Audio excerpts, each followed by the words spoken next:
Astronautics engineering makes use of statistics in a myriad of ways.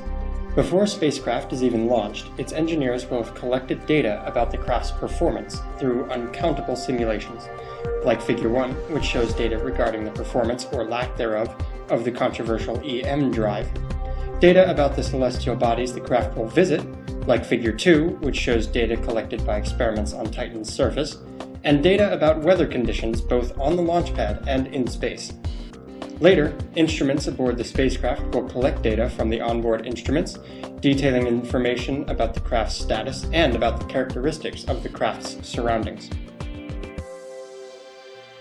Once all this data is collected, it can be used to analyze the craft's performance and adjust its design accordingly to make predictions regarding its performance and journey, and form scientific conclusions about the targets of the spacecraft's experiments.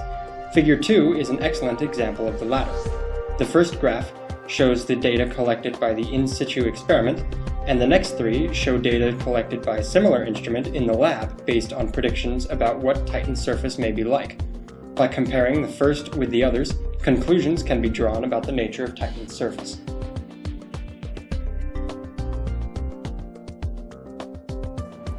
Engineers are constantly trying to solve problems throughout our world, and astronautical engineers are no different, but they're doing it for problems off our planet.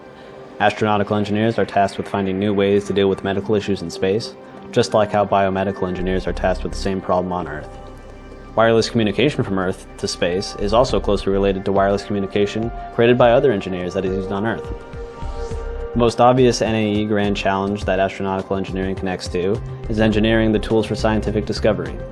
A prominent example of this is in the satellites put into orbit around the planets in our solar system, and the probes sent down to these planets, excluding Earth, of course.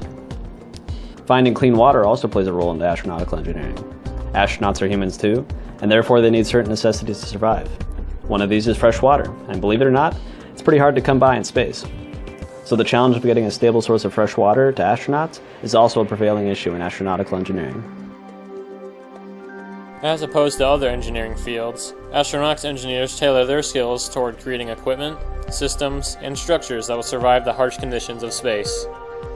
Some of these engineers become astronauts and must undergo all the tests and training necessary to prepare them for their time in space. The life of an astronautics engineer outside Earth's orbit is to keep all systems and structures in prime conditions. Whether it's fixing a water filtration system or studying the surface of planets, astronautics engineers make sure our astronauts come home safely, and even sometimes find time for a little fun.